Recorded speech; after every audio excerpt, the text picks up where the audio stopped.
Welcome to Reality After Show. We're talking Destination X USA Season 1, Episode 7. So we did not have the exit interview person. That would be Janae, probably getting primed to talk about After the Villa, because I know I'm ready for it. Oh, huge Love Island fan, other than the last 2 weeks of this past season. That's another story for another time. However, we were asked, who do you guys want? And we're just like, okay, so no, Janae, can we just have our favorite? And they're like, I don't know. We can see if we can get in touch with Rick. I'm like, what are you talking about? We want Mac. Oh, thank you guys. That's so sweet. So Mac, you saw episode 7, just like we saw episode 7, titled "The Clues Were There All Along." Were they? Yeah, no, watching now is because I knew the destination beforehand, just by virtue of them telling me, and I kind of was like, okay, I guess I see some connections. I don't, but a lot of it is like, what are you talking about? Yeah, so I think I think as far as the smartness scale of this cast, you and Rick were the elite. Thank you. That's literally why Pilot Pete gave you the big OFU. Right. Out of fear and an alliance with Rick.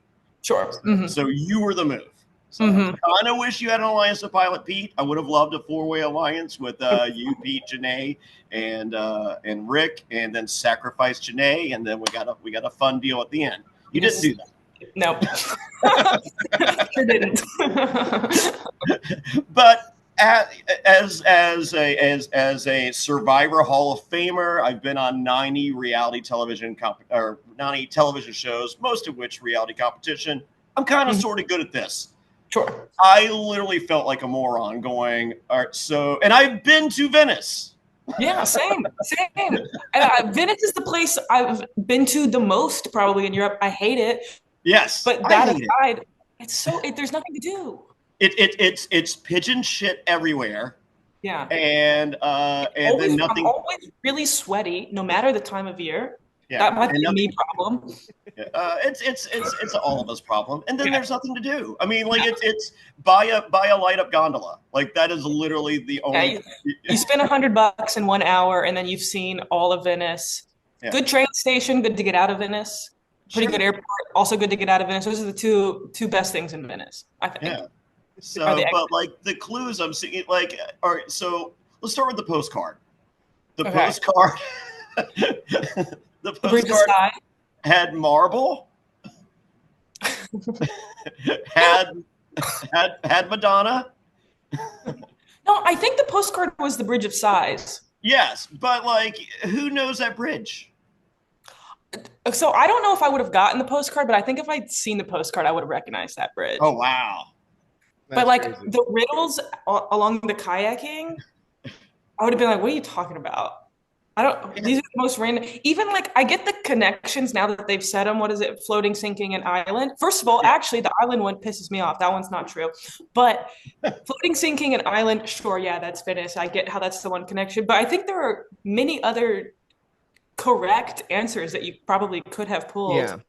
Yeah. Well, I mean, for Munich, we got the Lederhosen. We couldn't do a fucking gondola. Right. I mean, maybe that's too much, but maybe just some bridges and not a close up of a bridge that you can't tell is a bridge. Right. It literally looked like part of a building.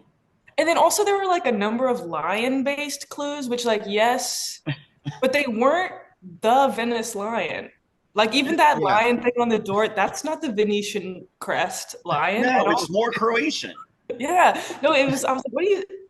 These all feel like a stretch, but the one that pisses me off the most is calling the Lubiano one, where the answer was everything else is an island. Bled is not an island. Bled has an island in it, but in the same way that Texas probably has a lake with a chunk of land in the middle of it, but you wouldn't call that town an island. Yeah. There's you don't go to the island. There's a church on the island. You take a boat there. You're there for 30 minutes, and then you do everything else in Bled. That city is not right in the middle of Slovenia. So that one pissed me off. So I would have thought the capital on that one probably like Rick and Shane did and been like, oh, that's the only capital. But then that doesn't give you any information about Venice. No. Yeah, the whole episode really just felt like a good guessing game, right? Like they gave you nothing to really go by. Even the postcard, we mentioned it before. If I would have saw that picture, I would have never known what bridge that was. And to give people these weird off the ball like weird clues that really don't have any reference, and to know that you're going back to Italy, which you've already been to, which doesn't happen the whole series, and then all of a sudden that's a thing. You're not going Eastern Europe. No, we're going back to Italy. It was a weird episode. It's crazy that with the show starting at like, okay, we're taking Mac and Allie to the Roman ruins, and that is a clue for Rome, to like this, where it's like maybe they'll see a lion etched into a door that is the same animal as the animal that's on the crest of the, like, it's so the level is outrageously different. Yes. Yeah. So and wouldn't you cross Italy off the list after Rome? I watched the other versions of the show and they double backed. So that I wouldn't have had such an issue with.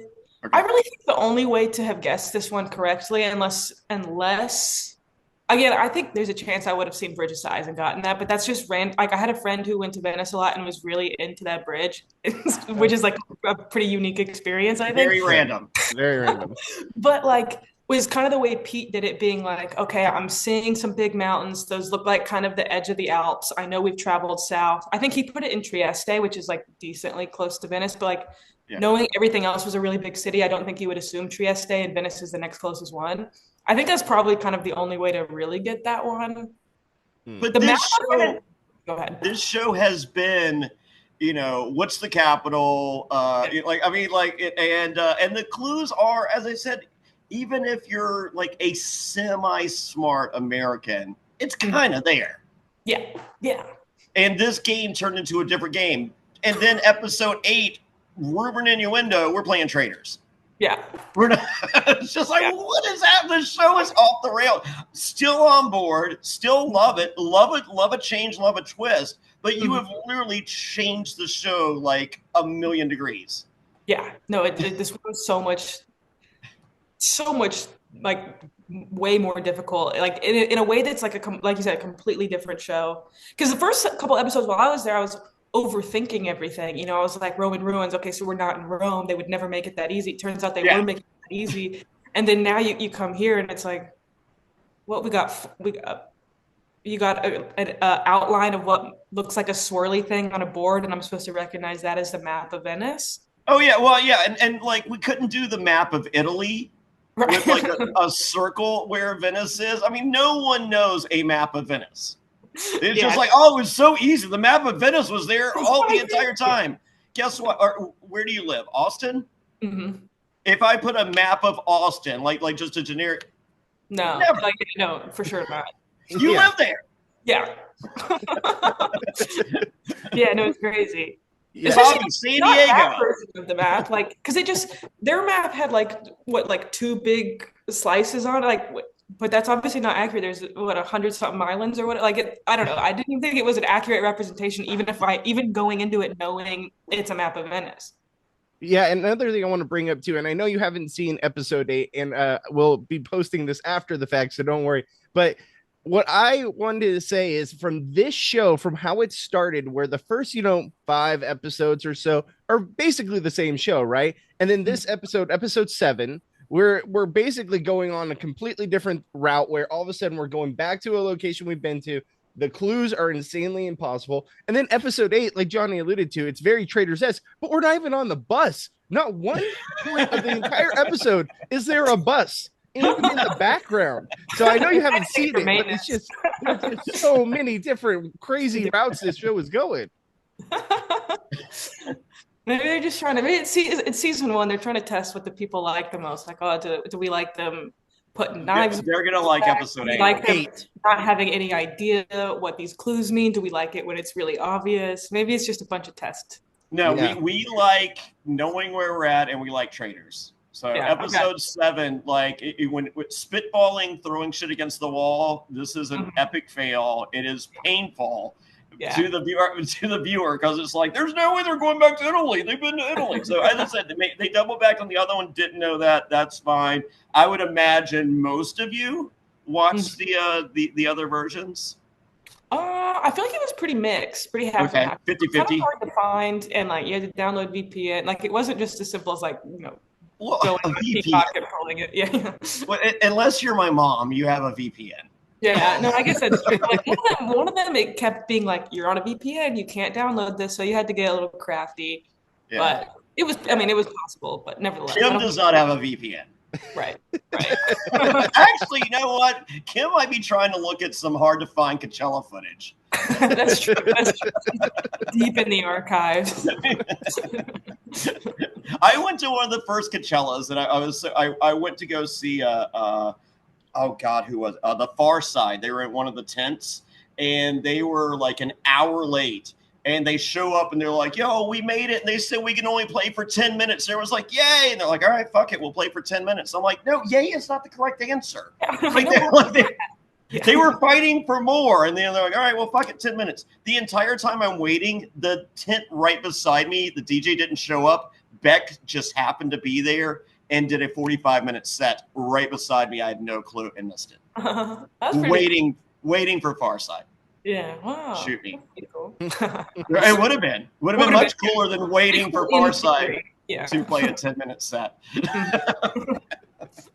Max, so as far as this final 5, right, that you've seen on episode 7, does it surprise you who is in this final 5? Was there anyone that you're like, oh wow, I'm surprised they're still lasting in this competition? Or is this kind of the 5 besides yourself that you thought would be there?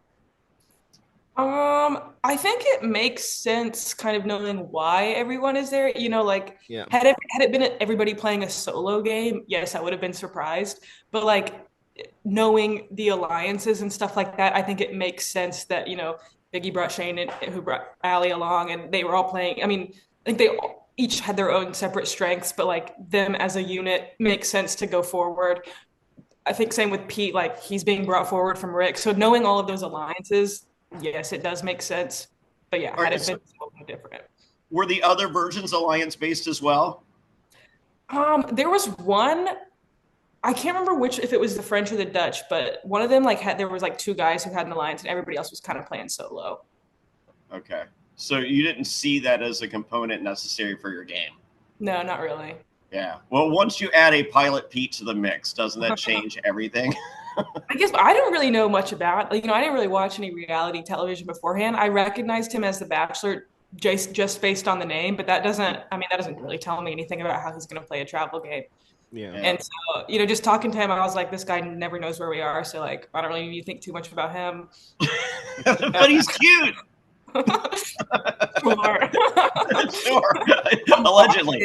I'm locked in. Trying to figure out where we are. I don't care about that. Oh, just wait till you watch episode 8. Then you'll be like, man, this guy doesn't know what he's supposed to be doing as well. So very, very frustrating to watch. No, it was a little frustrating. I was like, this is not what you said you were doing. Yeah, and Pilot Pete, you played Traitors. Yeah, you played Traitors, and he played well on Traitors. And did well is what I hear, yeah. Very well. I mean, he's a leader of the faithful. And can't even understand what he's supposed to do. So, you'll see when you watch it. It comes up with the plan. Comes in with the plan, is part of the plan, voices the plan, then doesn't go with the plan. In a strategic way, or in just like a he forgot the plan kind of way? No, well, I think he just kind of went on his own and then just didn't realize, oh, wait, this is not what I'm supposed to do. This will not benefit me. No, this is only going to work out bad. Yes. Okay. Well, yeah, we're going to talk about it when Johnny and I break down the episode shortly. But multiple parts, too. It's not like there's one big part, but there's also multiple parts in the episode where it's like Rick's trying to give him all the hints of what to do.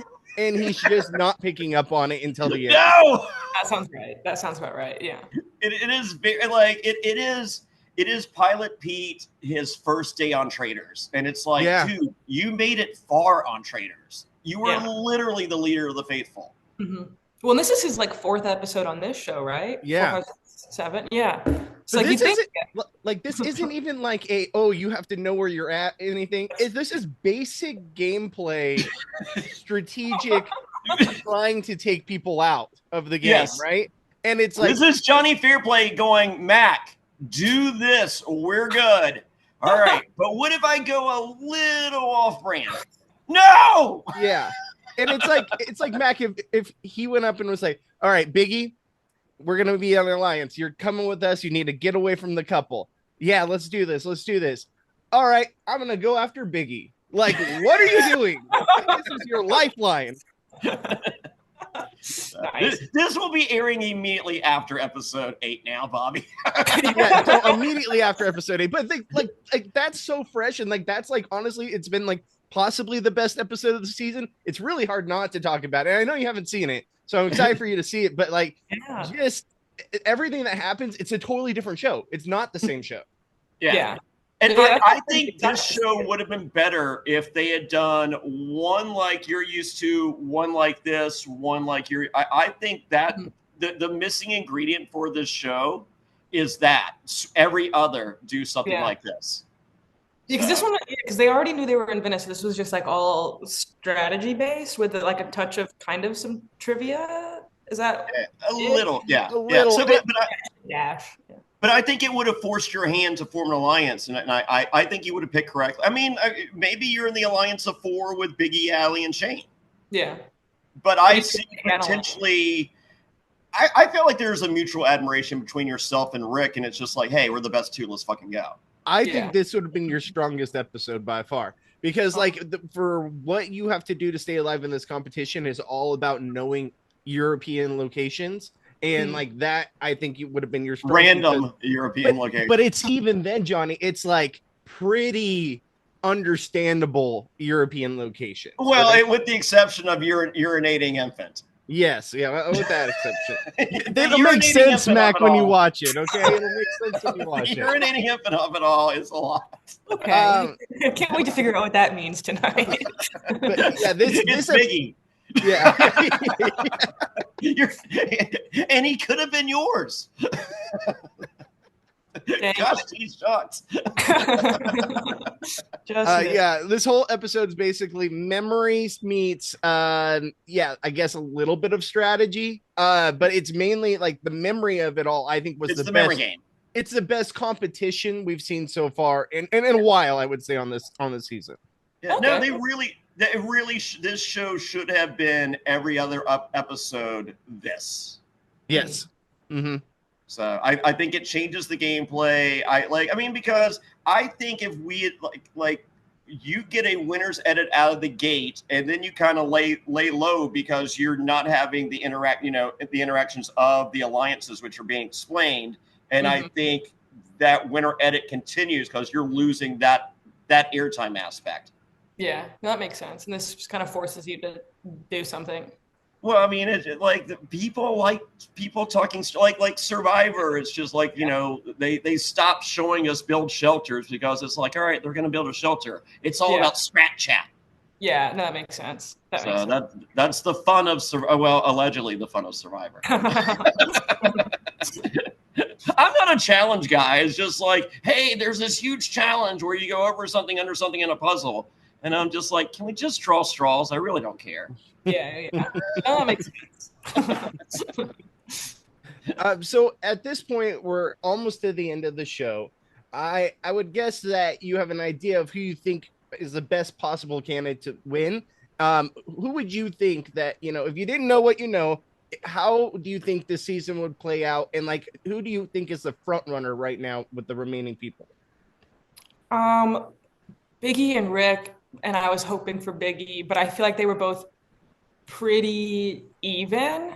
Like, I think Biggie had a lot of studied knowledge because he had never left the country, so had to like rely on learning everything. Whereas I think Rick has a lot of lived knowledge. So they both were like pretty equal in that, and then also both pretty equal in terms of like athleticism to the extent that might play a role in it. I think Rick was probably better at strategy than Biggie, but if it's down to the final 2, that's not necessarily super relevant because you don't really need an alliance when there's nobody else there, kind of thing. So leaving and certainly still now, I think I definitely had them as my top 2. Was hoping for Biggie, but I think it could have gone either way, depending on what the final thing is. I think Biggie would be a fun win for the fans because it's like that could be me. I'm kind of redneck stupid. Yeah. And slash redneck smart. Yeah. I think it's way more impressive too, having not ever been anywhere. Yeah. Like especially in Europe. Whereas like Rick's been all over the place, so it's just kind of like, okay. Well, Rick, every episode reveals another career that he's had. I'm not true. Yeah. Who's to say? Yeah. But small spoiler. Rick is chatting with Pilot Pete and says, once again, we're airing this after episode 8. Don't worry. Rick reveals to Pete. Does not reveal. He goes, "Man, Venice is so beautiful. I'd love to bring my wife here." Fast forward to a Rick confession. I've been here with of course you have, Rick. You've done, there's nothing you haven't done. You're a restaurateur, you're a champion runner, you're a professional bird watcher, potentially in the CIA of Canada. Yeah. He said episode 1 he was a negotiator for a long period. Yeah, he was a negotiator. We're pretty sure he owns and manages the IHOP that Biggie regulars. So that's the free IHOP. Yeah.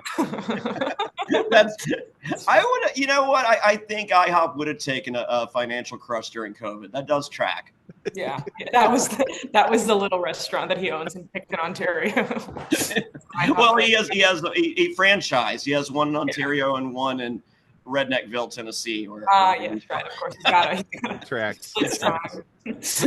Yeah, because there's more birds in Nashville. Right. He follows the migration pattern. It's just kind of whatever IHOP most birds are around. He does. By the way, in episode 8, I think it's the first ever bird reference we've had him pull the entire show, where he's been talking about how these birds are going to get him the win because there's a bird. Where he's at by the look of a bird. But no, but it's not even what you think it is. It's not what you think. Well, he found, I remember he talked about a bird in episode 3. I can't remember the name of the bird, but he's like, yeah, these birds are only found in major metropolitan areas. And it's like, we've only been to major metropolitan areas. So that didn't help you at all.